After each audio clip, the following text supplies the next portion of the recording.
தாய்மார்களே, நடைபெற இருக்கின்ற நாடாளுமன்ற மக்களவைத் தேர்தலில் தேசிய ஜனநாயக கூட்டணி சார்பாக மாண்புமிகு பாரத பிரதமருடைய நல்லாசி பெற்ற வெற்றி வேட்பாளராக ராமநாதபுரம் நாடாளுமன்றத்தில் என்னை தேசிய ஜனநாயக கூட்டணியுடைய வெற்றி வேட்பாளராக தேர்தல் களத்தில் நிறுத்தியிருக்கின்றார்கள்.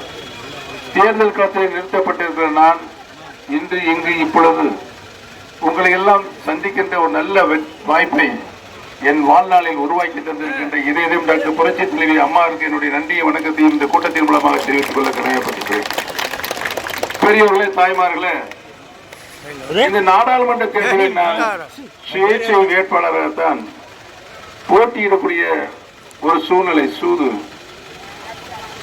சதி உருவானது எப்படி என்பது உங்களுக்கு அனைவருக்கும் நன்றாகவே தெரியும். அதற்குள் நான் இப்பொழுது உள்ளே செல்ல விரும்பவில்லை.